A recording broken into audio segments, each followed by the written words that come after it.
Do we want to go to our big story for today and spend a good bit of time on this? I think so. We are so excited to talk about this.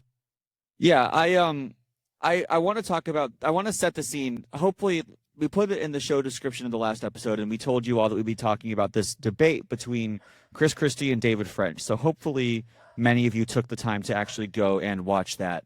If you didn't, this was a debate hosted by the University of Chicago Institute of Policy. It was moderated by Chuck Todd, and it featured Chris Christie, who was the former governor of New Jersey. He was a former presidential candidate in 2016. I think also in 2024. Did he run again in 2024? I think so. I feel like he did. I think he did. I think he was part of that. And then on the other side was David French, who is a political conservative commentator, political analyst. He's a lawyer. He was a JAG officer. He's right now is employed by the New York Times, writing for their opinion section. Before we get to the substance of the debate, John, or even set the scene, I guess, do you have any prior relationship or opinions about the characters involved in this story? Well, I'd say it was a really funny debate for a variety of reasons. One is that I'm very familiar with David French, his podcasting and writing work. He kind of moves in our general, I guess, Twitter circles, you could say. I feel like I've been familiar with him for a very, very long time.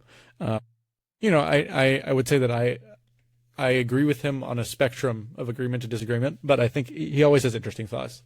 And then Chris Christie, of course, has been around essentially my entire memory of politics, I feel like. I feel like there are very few moments in political history in terms of primaries and things like that where I'm like, I can't remember him being a part of it. So both of them have been a part of my life for a relatively long period of time. But they're two people that I just never expected to be in the same room together. So this debate was funny. I don't know that I would have necessarily specifically chosen David French to represent the con argument here, but I think he did a really good job. It was just funny because Chris Christie, and we can get into this a little bit, but Chris Christie has a national role in sports gambling being legalized in the U.S. It's very rare that you have a debate that's publicized in any way on the internet that ends up involving the person who set up the policy to begin with. I feel like normally you have policy debates between journalists and thinkers and whatever, but this was a thinker versus the actual political mover who broke America essentially. And so I don't know, because of that, I found this debate really, really interesting, and I'm very glad you sent it my way, because I think that it clarified it in a conversation I had with one of my friends a couple of weeks ago. It clarified a lot of my thoughts about what the crux of this whole debate is and what it's going to be from a legal perspective moving forward. So I am so excited to dig in. Yeah, John, I'm really glad we're having this conversation as well, and especially because I don't see a lot of politicians talking a lot about this issue. Commentators talk about it, we see other sports figures talk about it. Some, McKay Coppins, of course, we reacted to his big story about it, so journalists talk about it. But in terms of sitting politicians, it seems like in many ways the sports gambling matter is a matter of settled law. It doesn't feel like it's a big part of the cultural debate anymore. And I think that's wrong. And so I'm glad that we're talking about it. So before we get into it, do you want to kind of go through a little bit of the Chris Christie, not as a commentator, but as an actual material witness in this matter? Yeah, no, 100%. I was doing some reading ahead of time, and I thought it was so fascinating just how pivotal he was. So basically, brief background: sports gambling across most of the U.S., has been prohibited for a long time. But there were the regulatory landscape was constantly shifting back and forth. And so finally, the Professional and Amateur Sports Protection Act, or PASPA, was passed by Congress in 1992, just making sure I got that right. And it basically allowed 4 states to have exceptions, including Nevada, where Las Vegas is. Eventually, New Jersey was kind of filed for an exception as well. They're we want to get in. but they missed the deadline for actually making it into that group, and they kind of railed against that for many years afterward. Enter Chris Christie, who essentially had a referendum in New Jersey, and it passed overwhelmingly for them to pass a law legalizing sports gambling. And for a little bit of context, so my understanding of this federal regulation was not that it banned people from sports gambling outside of those specific states, but it banned states from allowing sports gambling in those states, which will end up being an important distinction when we get into some of this complicated legal stuff down the road. Basically, Chris Christie, backed his government to pass a law allowing state-sponsored, sports gambling in New Jersey. Yeah, I think it's just worth mentioning that Chris Christie was the governor of the state that included Atlantic City. So Atlantic City being the second largest casino operator to Las Vegas, but they weren't allowed to do sports betting while Las Vegas was. And so, unlike North Carolina or other states, like New Jersey had a very specific invested interest in being able to do this.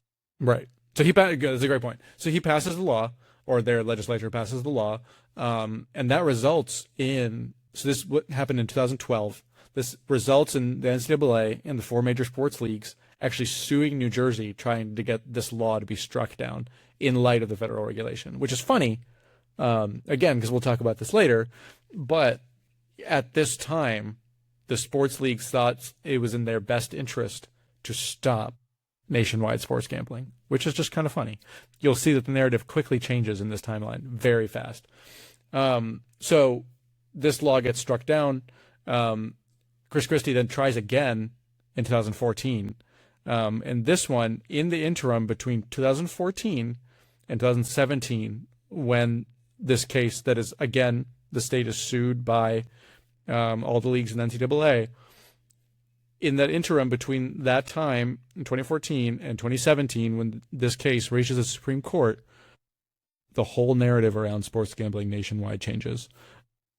Starting with Adam Silver in the NBA, who Adam Silver put an op-ed in the New York Times basically saying that we should legalize sports gambling. It's better for it to be regulated. Obviously, he was kind of an early adopter, thinking like, maybe we can actually use this to our benefit.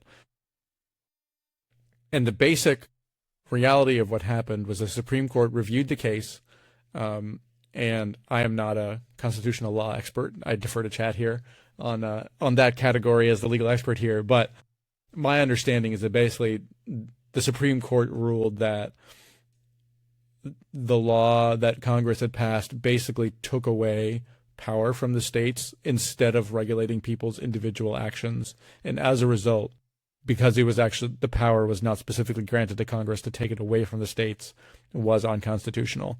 And so the law was struck down, and basically immediately afterward, all the states that, were interested in sports gambling began pursuing that route. So as a result, the situation that we are in today, everything we talk about with sports gambling, owes a lot of thanks to Chris Christie. And I just think that's an interesting foundation to have this conversation. Yeah, of course, Chris Christie was not the governor of the state when this final decision was ruled. So actually, the name on the case is Murphy. I think that refers to Governor Chris Murphy, of the governor at the time. But of course, like you said, Chris Christie is in many ways the catalyst for this. And I think that's fascinating. Of course, it was a 6-3 decision. The opinion was written by Justice Alito. It was the case broke down along interesting lines, and you're right in the summary that they found that this right was a right reserved for the states, that it was not an enumerated right of Congress. However, I would just say, like, logically, if you are making a ruling in which 4 states are allowed to do something and 46 states are not allowed to do it on fairly arbitrary grounds, I think your law is not on strong footing, like, right. Just generally. Which is obviously, like, it was interesting reading the ruling, because as I was reading the ruling, I was like, yeah, it actually does kind of sound unconstitutional. So it kind of makes sense that it didn't stand up to scrutiny. And I think it'll be interesting to think about, in the light of this debate, what we think about where regulation should go. Because I think we both ultimately agree that this space needs to be way more regulated than it is now. But I think the route that happens through is going to matter a whole lot. And I think this debate will shine some light on maybe how that could happen. Yeah, so let's get into it, John. Do you have any like initial impressions or a place that you want to start as you spent, an hour and 15 minutes watching this conversation? I think it's interesting because I think that most of the time in my social media ecosystem, other than the interruptions of sports gambling companies in my life, like I was watching an NBA game the other day and Peacock was like, I had to click away from whatever like prediction thing that they were like forcing me to do. Like it was on my TV and it auto went over to it unless I moved back. So I was like, this is like taking over my life. But I don't live in a media ecosystem where people are super pro sports gambling. So it was interesting to hear someone making a pretty strong pro argument, not just for, not over-regulating sports gambling, but like a pro sports gambling person. I feel like I don't run across that super often in the course of my life. Obviously, maybe there are people who listen to this show who sports gamble from time to time, and obviously I do know people who do participate, but it's not a world that I actively live in a world that's defending it. And so that was interesting to me. I think it kind of got me out of my echo chamber in a way. I still feel very strongly in my camp, but he was like, I think debates like this are valuable for that exact reason. So I enjoyed it. But I also found myself often unimpressed by Chris Christie's arguments is what I'll say. Yeah, I think, there is a long-standing libertarian streak in American life. Yes. And much of the debate centered around like, what is the definition of liberty? And there is, I think, a good faith American libertarian philosophical definition of liberty that says people are allowed, have the freedom to make bad choices that harm themselves, especially with their money.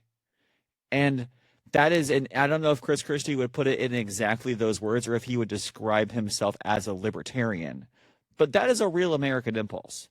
And yes. I think that perspective does need to be taken seriously, that people are allowed to spend money for entertainment in different ways they want to. And some ways can be knowingly harmful, but that harming yourself does fall in the definition of liberty, according to some people. And so I think that set an interesting, even just that disagreement between David and Chris on the definition of liberty, I think put this whole conversation into an interesting perspective. I don't know where I think I've kind of broken this down into a few different parts that I think are really interesting. And I would like to start, I guess, with, and I think this is kind of where they started, is the idea of sports gambling impacting the integrity of sports. Chris Christie said that legalized sports gambling is good because now sports are being regulated by the government instead of the Gambino crime family. So essentially what he's saying is that gambling has always been a factor in sports. Yes. Which is true, right? We go back to the shoeless Joe Jackson and the Black Sox scandal in the early 20th century. Like, it is undeniably true that sports have been influenced by gambling long before this ruling. And so his argument is that having it be regulated by the state as opposed to criminal organizations makes it more transparent. It makes instances of corruption easier to catch, identify, and deal with. And I think even from my conversations with people about this topic, that seems to be the number one argument in terms of legalized sports betting, is that it actually makes it more transparent. It makes it easier. And people actually point to these examples of scandals in recent years as examples of legalized sports betting working, because people are being caught, because they're fraudulent, or these problematic bets are being flagged and given to the government and are being investigated. How do you react to that first point? Well, yeah, it's interesting. I think that I'm having a difficult time with this debate because ultimately I fully full disclosure, I fully align with most of what David French said on this debate. So to me, it's like almost like I just wish I was debating Chris Christie right now, because I feel like that would be the best use. Like if we had a panel, the two of us and Chris Christie, I think we'd have a great time. Yeah. I had a really good Governor, you're welcome on Crunching Tackles anytime. Yes. If this reaches you, you are welcome. No, I think that there is a kernel of truth in that argument. I think it's true that, having automated AI systems that are monitoring all your transactions all the time, monitoring suspicious betting patterns, if, the FBI is involved and, all the betting companies are on the up and up, that is easier to do than, trying to chase down the under the table rackets of, Tommy Shelby and the Peaky Blinders or the Gambino family, like that is just a reality of the criminal underworld. However, I think what that argument ignores is the reality that the leagues, the state governments, which we'll get to a little bit more later as well, but the leagues, the state governments, and the betting companies are all in bed together to inflate all of their collective pocketbooks together. And so, like, if the size and reach of sports gambling post-legalization in the year 2026 was exactly the same size as sports gambling prior to this law being revoked and everything being legalized, then I would say, like, yes, I totally agree. Like, the gambling is going to happen either way. And, at least we know what's going on now. I think that is somewhat true. But I think that the reach, it's a ridiculous argument to me to claim that the reach of sports gambling, has not basically dramatically increased in terms of its hold in the sports world. Obviously, scandals did happen before. But I really continue to think that in 20 years, we'll look back at this time in the sports world more broadly if we don't continue to regulate aggressively and ask, like, what in the world happened? So I don't know. What do you think of that argument? Like, steel manning his case for it boosting the integrity of sports to have it all above board. Like, do you think that holds water?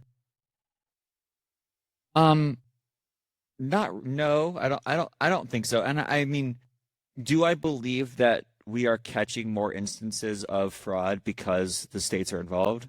Yes, I do. However, is that offset by the amount of additional gambling and fraud that is taking place? No, I don't think so. Right? Like, the reality is, like, we've had 3 or 4 of the Black Sox scandals in the last, like, a once in a century type of scandal is now happening at least once a year now. And they are being caught, which is good, but it's happening significantly more often because more people have easy access to this thing. And, I think David French's fundamental argument that he said several times is that there needs to be more friction to gambling. So Chuck Todd asked the question, if the frictionlessness of online gambling is the problem. In other words, pre-2018 was hard. It actually it took work to go gamble. You could do it, but maybe you had to travel, or you had to you had to, like, scour out an illegal site. Like, it took work. And now every American walks around with a casino in their phone. There's zero friction. And that's a problem. And that same frictionlessness that we experience as fans, the athletes also experience, the bookies experience, like, all of a sudden, Dave, I think Chris Christie is right that state regulation is helping people identify the problems, but it has also exponentially increased the amount of problems in a way that is not comparable. And so I think that's where his argument falls short.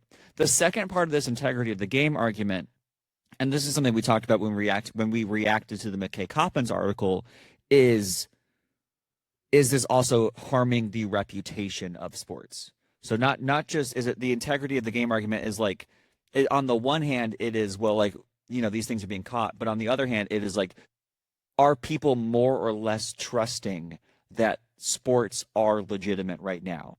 And McKay Coppins mentioned in his Atlantic article that we're kind of getting toward the point where almost half of Americans think that sports are not legitimate in some way, which is a huge problem. And when Chris Christie and David French talked about this point, David French basically said that there were widespread instances of of fraud. And then Chris Christie said, "Well, no, it's not widespread," and pointed out that there are only like a handful of cases, like two or three NBA players, two or three Major League Baseball players, a couple NFL players, which is true, but I don't really think that matters when it comes to the reputation of the league. It only takes a few instances. It doesn't have to be 50 plus 1% of athletes cheating for it to lose its credibility. A very, very small amount of these type of instances, especially when they're reported on widely, will impact the reputation of sports. And I would say that while Chris Christie is correct technically that it is not widespread in American sports, that is not true internationally. Like, think about the Turkey story we talked about, where it was like half of all players. And even in the Chinese soccer league, it was also a significant percentage of players referees that were openly involved in corruption and in cheating scandals. And so is America going to get to that point? Like, are we ever going to see a day when like half of the refs and 40% of the NBA players are caught in a gambling scandal? I don't think so. But it's not going to take 40% to do permanent damage to the reputation of sports. It might only be a handful of high profile cases that will legitimately permanently ruin the reputation of sports. Yeah, or at least semi-permanently. I mean, the reality is, I feel like we don't talk about enough, like how much match fixing happened in college basketball over the last few years. Like, if things continue that way, obviously, you know, they were doing intensive investigations and finding this stuff. But the reality is, like, that stuff was all there. Like, there are many, many games that were impacted or thrown by a variety of college basketball players who are just not paid super well and can make money under the table. Yeah, I mean, I obviously agree that the reputation of sports is not as simple as you know, one player or one coach. No, it's like it's a small deal. I also think that it's just interesting to me that he would blow that argument off because, like you said, statistically, fans are just less trusting of sports, just like they're less trusting of all of our institutions. Like, the reality is, every single year, fans are like, the NFL is rigged. And it's like, at first it starts like many conspiracies as like a kind of a small thing. And then it grows over time because people start to think that the institution is, you know, motivated in some way to make money for itself by promoting, you know, bigger stars or bigger market teams over other ones. You know, Barcelona has basically not been punished at all, but it was alleged that they, you know, paid referees for years and years and years over in Spain. I think the reality is like that corruption happens way more than we think in sports. And I don't think it's like vastly pervasive, but it is everywhere at the same time. It may not like determine every outcome, but it is there. And if you introduce more and more of that, you do decrease the value of the spectacle, which is why we talk about, you know, not becoming the WWE all the time, because at that point, like, what is the point? Yeah. Yeah, I completely agree. I think one of the interesting kind of points of tension in this debate was, you know, I don't believe that David French believes that gambling in Las Vegas, that going to a casino and having a sports book in Las Vegas is bad.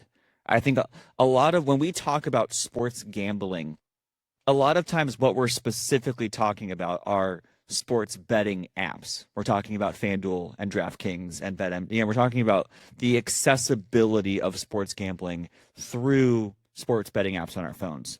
And I think one of the through lines of the debate was Chris Christie kind of saying, well, gambling is not the problem. Phones are the problem, right? At one point he says, you know, I would sign a ban banning people under 16 from having smartphones.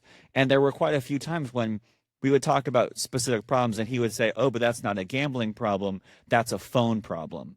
And that conversation kind of came to a head when Chuck Todd asked, how gambling relates to this, like, to the documented male loneliness epidemic that's been going on, which is, of course, a real thing. And I don't know if we've talked about that specifically on this podcast before, but, the idea that men are isolated, they're spending a lot of times on their phones, the rise of things like, pornography, OnlyFans, things like that, plus gambling, are causing this crisis of male loneliness and isolation.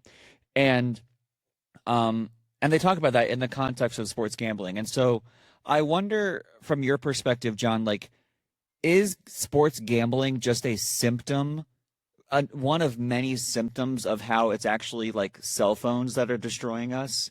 Or is there something uniquely pervasive about sports gambling that makes it different from social media, online pornography, other types of like digital vices that we're seeing a rise of in the 21st century America?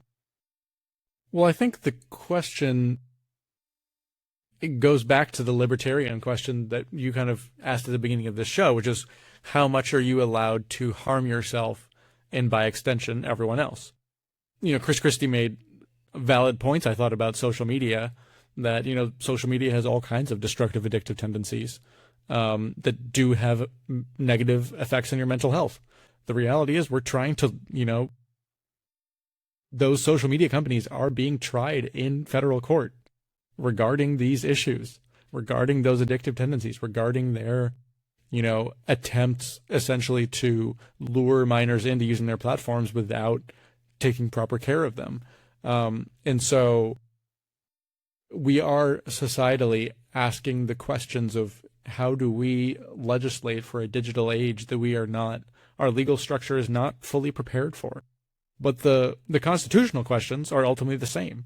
The question is, ultimately, at what point is it the federal government's job or the state government's job to legislate my ability and desire to do something that is generally considered to be harmful? So things like tobacco, things like alcohol, things like marijuana, obviously in recent years, social media as well, and phone usage, like all of those things are things that we generally, maybe not cell phones, alcohol, marijuana, tobacco, sports gambling, pornography, all of those things are things that we societally put on a vice, I guess, continuum, in which abuse of those things becomes something that we all generally agree is bad.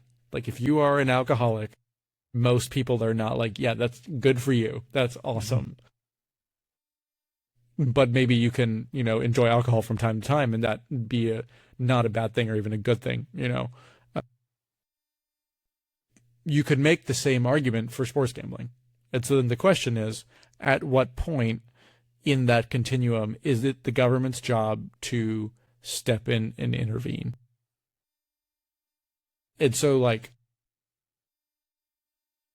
I think it's a cop-out in a way to say that, like, that's Congress's job in terms of this debate, but it is Congress's job, because ultimately, like, there's no objective standard that says sports gambling should be banned, right? We're not measuring it against, like, I don't think it's even, even if we're measuring it against the Bible, I don't think sports gambling is in the Bible in any meaningful way. But, there's no like rule written in the sky that says sports gambling or this amount of sports gambling is the amount that a society can't tolerate. So collectively, I do think that, like, there will have to be enough noise for Congress to decide that it's going to legislate this in a constitutional way rather than the unconstitutional way that it did previously. I know that's kind of a roundabout answer that doesn't fully answer your specific question, but I do think that, like, that question is what is going to determine how far we can get in the legislative field, if that makes sense.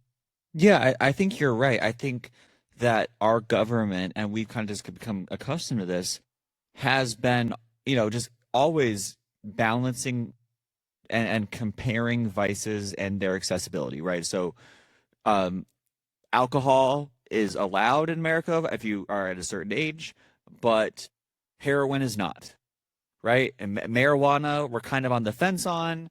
We were anti-gambling, now we're pro-gambling, but like Congress has the right to impose outright bans and or age restrictions on things that it deems harmful. That is a right they have. Yes. Because they do it with drugs, and there's an age limit on alcohol. Like that is a thing that they are allowed to do. So the question is, should they do it with sports gambling? I think David French would say that he was kind of happy with the pre-2018 status quo, where it was legal in physical places where you could go and gamble, like Las Vegas, and was illegal when it was accessible on your phones. I think Chris Christie would say that I think Chris Christie, one of his major points in the debate was that sports gambling is being singled out compared to other things like alcohol or tobacco, and that it's unfair. I think both of us err more on the French side, but I and I'm not, to go back to like the social media, like the phone thing. Do I believe that sports gambling is worse for society than OnlyFans or Pornhub or TikTok, or not that those are the same, but like, or social media or like certain things like that? Not necessarily. I don't. I think there are other things that are just as bad. And if Congress wants to ban pornography, I'm not going to stand in their way of that either. Right. But so saying just because they're not doing one thing doesn't mean that they shouldn't do the other. Like I'd be okay with both, but that's not just because OnlyFans is legal is not a good reason for why sports gambling should be legal. I think in many ways the burden of proof should be on the gambling apps to prove that they provide some sort of benefit to society. And when Chuck Todd asked them, like, what is let me find an exact part. Well, David questioned if there was any real social value to gambling. And the answers from Chuck Todd and Chris Christie was like, well, it's entertainment and it makes people more interested in sports. That's not going to fly with me. I don't know if that's going to fly with Congress, but like that's not a good enough social value to offset the significant amount of harm that it's causing. So like if we get rid of sports gambling, and David French said this, if we get rid of sports gambling, that is not going to solve the male millionaires epidemic. That's not going to cause the digital addiction that so many people have. That's not going to fix so many of the problems that we see coming out of smartphone culture. But it's certainly not going to make those things worse. It's going to help. Right. It's really going to help. 100%. And I think that this is where your kind of third general topic here, I think, really comes into play, which is the reality that Chris Christie and state governments are, due to their tax revenue from sports gambling, have a vested interest in keeping this alive. Like that is the problem, is like the government bodies that are responsible for making decisions about this have the incentive to profit off of American addiction. And that's bad. Yeah. Yeah. So Chuck Todd asked if states have a conflict of interest and can be trusted to regulate gambling. Chris Christie said no.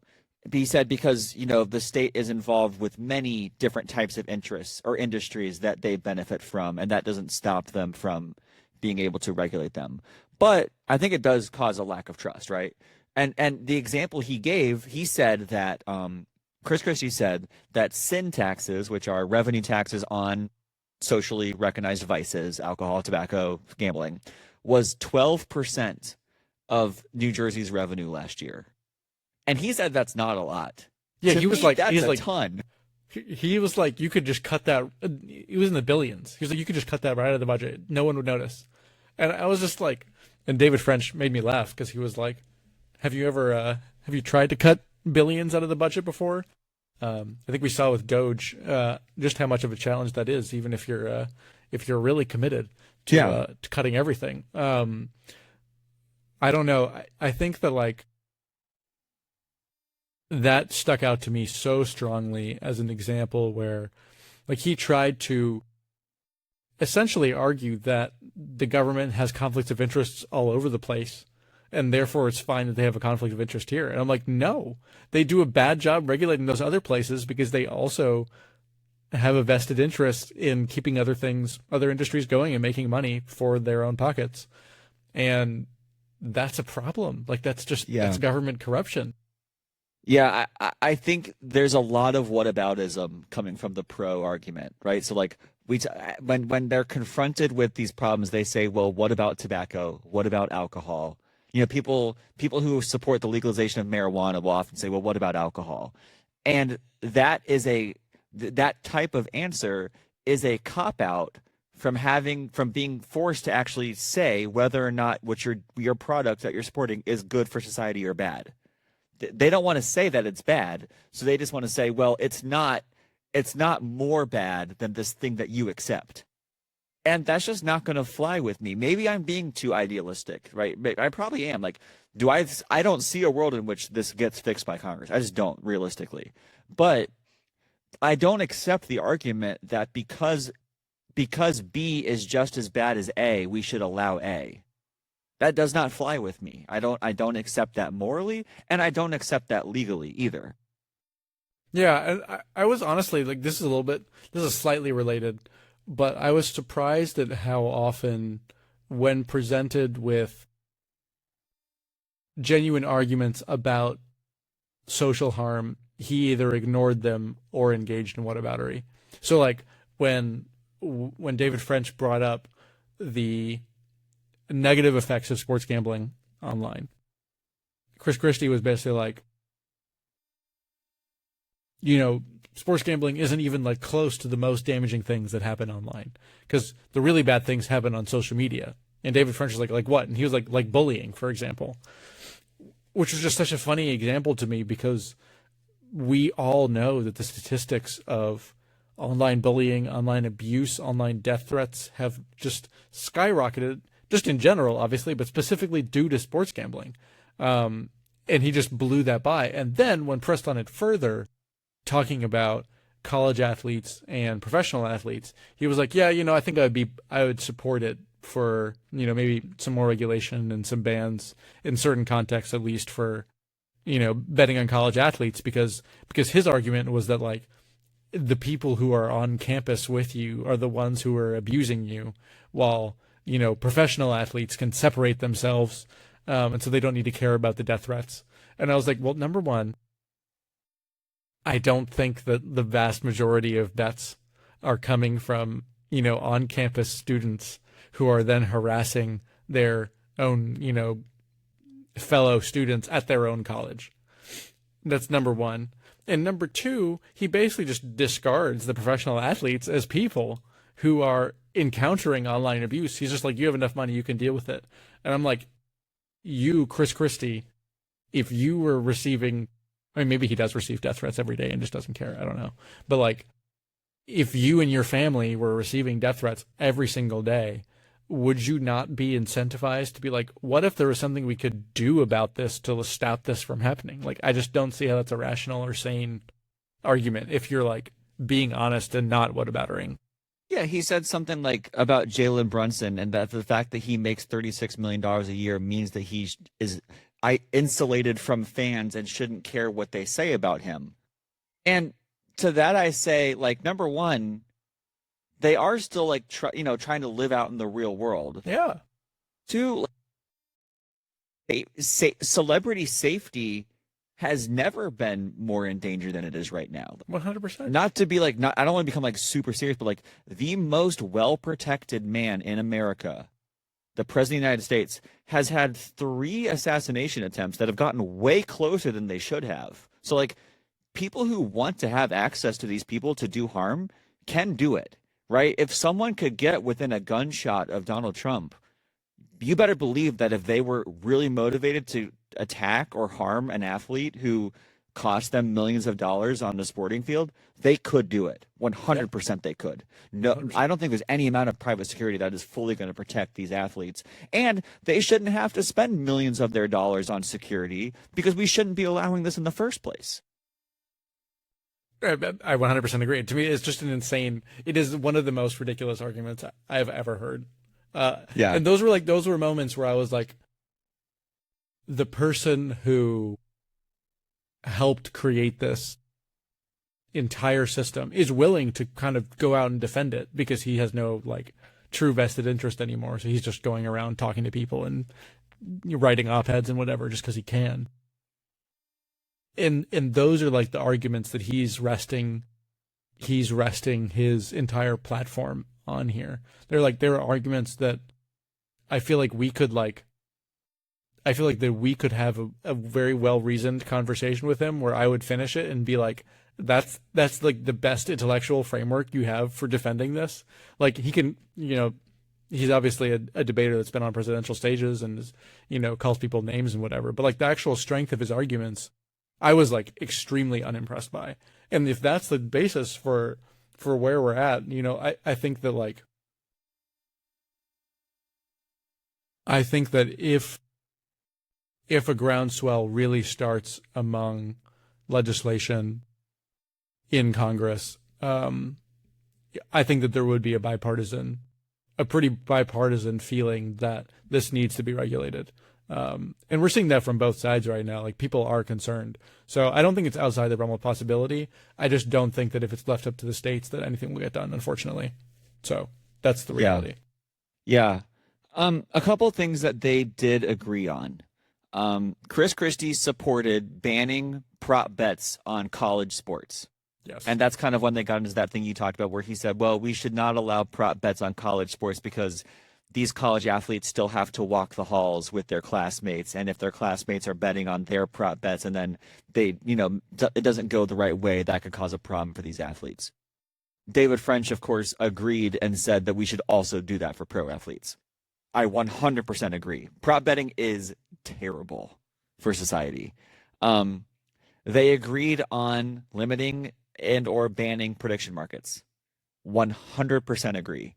And the fact that Chris Christie supported limiting or banning prediction markets like Polymarket or Kelchi, but did not feel the same way about FanDuel or DraftKings really surprised me because I don't see a whole lot of difference between those things. Like, I don't know what kind of distinction he's making between prediction markets and traditional sports gambling apps that are causing him to end up on two opposite sides of the arguments.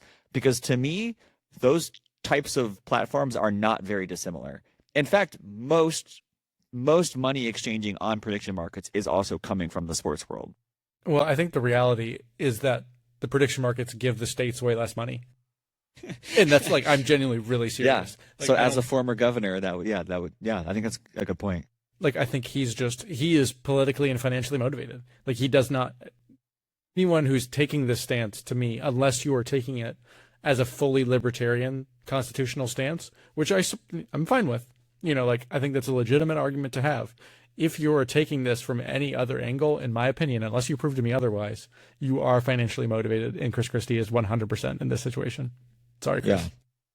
Yeah. Kind of the last thing they talked about was Chuck Todd asked, I'm going to paraphrase, but basically, even if we decide that adults are allowed to gamble, how are we going to stop these sports bettors from advertising specifically like to children or creating a culture in which young people grow up to believe that sports gambling is totally okay?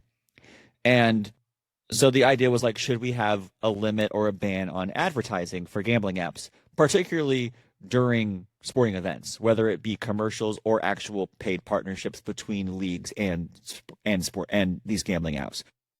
Chris Christie, again, did the what about it. He said that would be okay with him as long as they took the same stance on beer. That, if you're not going to allow sports gambling advertising, you also can't allow beer advertising. David, of course, agreed that we should get rid of sports gambling advertising. And I to kind of, I guess, for the first time, get away from their debate a little bit, I think something I've been thinking, and we've talked about this before, and to use that term again, the frictionlessness of this whole thing. One of the ways that sports gambling is integrating itself into the ecosystem of being a sports fan is shocking in hindsight, right? If you watch a sporting event from 2016 and then watch a sporting event today, and the stats are brought to you by DraftKings, and there's like a gambling logo on the court, like it's crazy just the extent to which gambling is being shown to you as a sports fan every time you watch a game. And not only that, but I think we talked about this when this happened, but if you are watching a sporting event on a streaming service, they will integrate gambling into your viewing experience through your app, right? So like when FanDuel partnered with Amazon Prime, part of their press release was that they would have custom integrations where if you sync your FanDuel account with your Amazon Prime account, you can track your bets in real time on the screen as you're watching a game. Like they are making these things seamlessly integrated, and they are viewing that as a way to extract more money, and it's working. But it is also associating enjoying a sporting event with gambling. And we're seeing more and more instances in which people only are able to watch sports or feel invested in sports if they have money on the line. Again, we're just careening toward a terrible place. And while I'm glad that this debate happened, I don't see enough of this debate happening in our culture to, in comparison with how big of a problem I think this is. No, I mean, this was not a viral debate. It was two very prominent people, but the views were not high. They'll get more views than we have on this conversation, most likely. But like it's not like it was a high volume event, and a genuine dialogue is not happening in enough places right now where it will be super meaningful. And I think your point is exactly right. Like the difference is that you can't like manifest a beer into your hand if you watch an ad during the Super Bowl. Like you have to go out and buy it. You have to leave your house. You have to show your ID. Yeah, you can order it, but you still have to show your ID. You still have to make all these things happen. It's not like it just kind of like appears out of your TV and you're like, oh wow, I've got my order of weed from the the dispensary that's just like appeared in my home magically.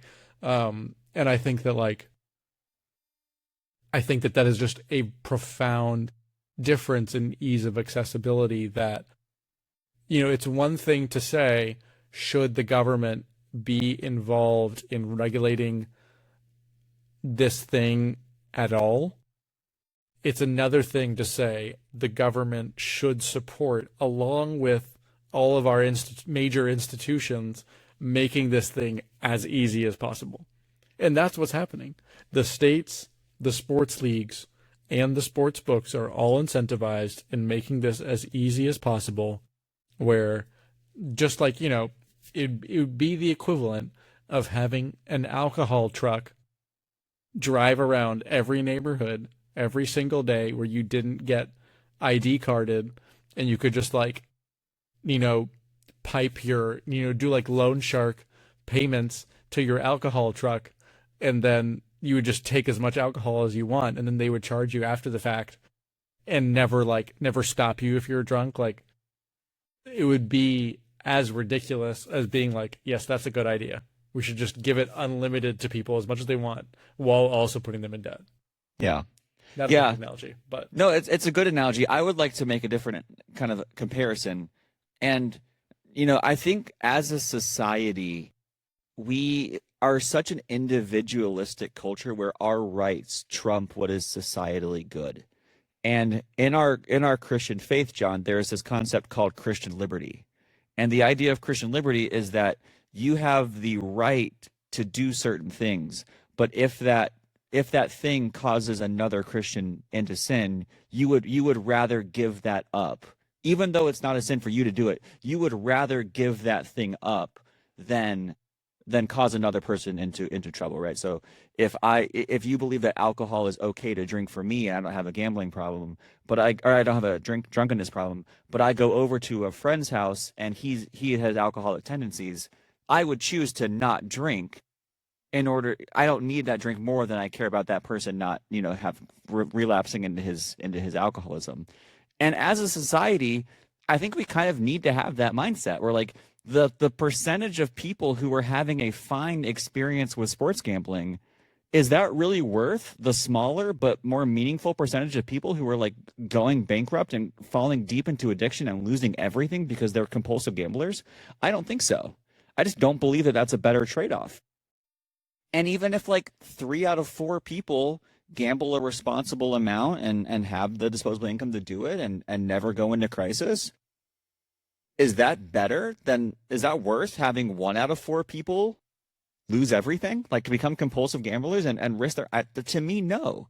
And as a society, I think we should be saying, for the sake of the significant amount of people who are struggling with this issue, we would be willing to give it up, right? It's the best case scenario for gambling is that it's just entertainment.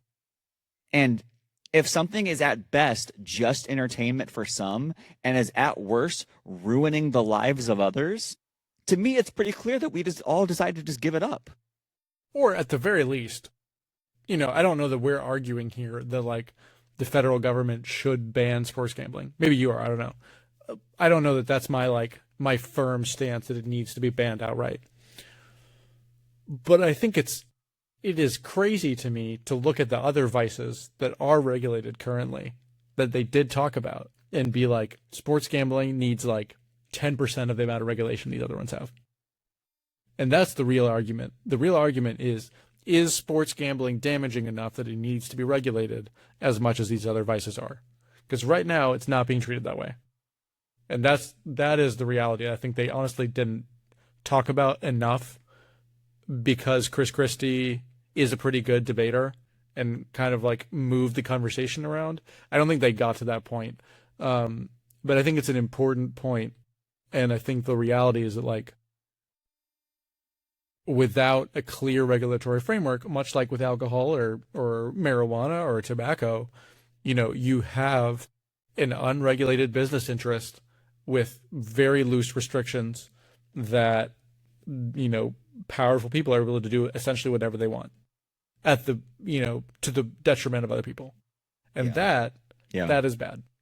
Yeah, the point that resonated most with me, I don't know if you have any final takeaways, but the point that resonated the most with me was when David French said, we were not some sort of illiberal hellscape back in 2017 before this was legal. Like we were a fully thriving, functional, prosperous democracy before we allowed this, and we would still be if we banned it again.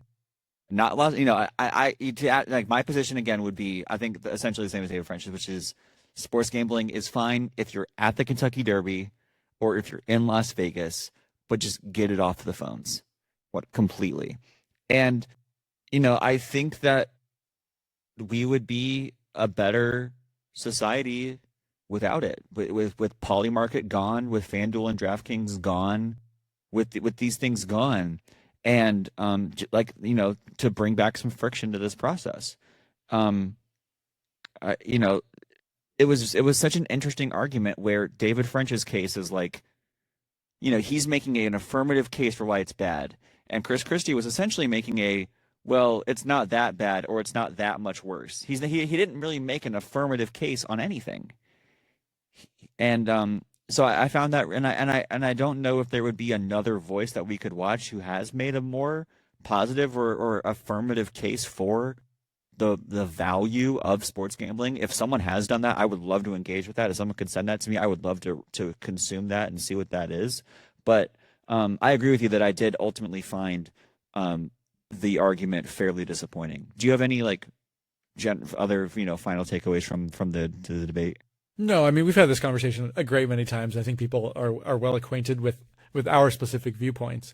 I think my takeaway was the complexities of the regulatory framework surrounding the sports gambling world and the ways that, I think specifically the pro sports gambling world's argument is when you strip everything away, that it should not be regulated by the federal government, because the federal government shouldn't have the power to do that. I think that is the strongest case that you can make, is that the federal government and the state governments should not have the responsibility of stopping people from engaging in this vice.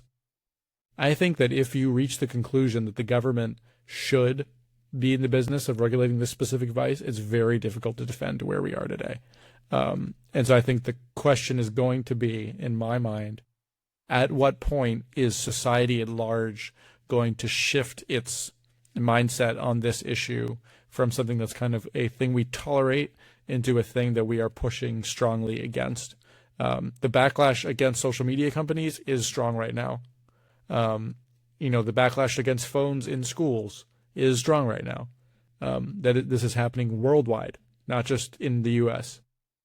And so I do think that if social opinion begins to shift in the U.S., that is the most meaningful thing that could happen on this issue. But I don't know when we'll get there. So that's my takeaway. I think it was a reminder of where we're at and the obstacle we're facing on this issue. But it, in a way, gave me hope because one of the foremost proponents of this issue did such a bad job, in my opinion. Yeah. I think one of the challenges to the framework too is that like the traditional idea of like federalism and states' rights, there are lots of parts of that philosophy that kind of fall apart in the digital world, where like if state regulation of sports gambling can be circumvented by just buying a VPN and saying you're from a different state, then like we have some real breakdowns in our regulation, which is illegal. Which is illegal, sports gambling, yeah, but it does happen, I'm sure. Yes, it does. And so, like, from a literal constitutional perspective, like leaving it to states makes sense. From a practical standpoint, from the pervasiveness of this issue, you would hope that it would be something that the federal government could get involved in. I'm not saying not to bring back prohibition, but like in some capacity to take this seriously. And I think mostly I yell on this podcast because I want more people to recognize this as the harm that I see it as. And that's what I think is missing still. Is I agree with you that I am somewhat optimistic that some amount of progress will come, but I think the barrier to that progress is not figuring out the regulatory framework. It's convincing enough people that damage is being done. Yes. Yeah, I mean, the regulatory framework does not change until the indifference changes. That's the reality. And it's the same, again, it's the same with social media, obviously. And so I think if we get to that point, things will shift. But it does take work. So if you have a differing opinion to us, please let us know, and we want to engage with that. If you make a strong enough case, maybe we'll let you on. We'll see. Yeah, I'd be fun. I'd be happy to filter that and see if we could make something like that happen. Of course, the open invitation to Governor Chris Christie is here as well if he wants to come and mix it up with us on this topic. Yep, I too love The Sopranos. So, but yeah, no, I've been looking forward to this debate for a long time. I've been looking forward to this conversation ever since I watched it. So, thank you for doing it with me. I hope this is fun for the listeners as well.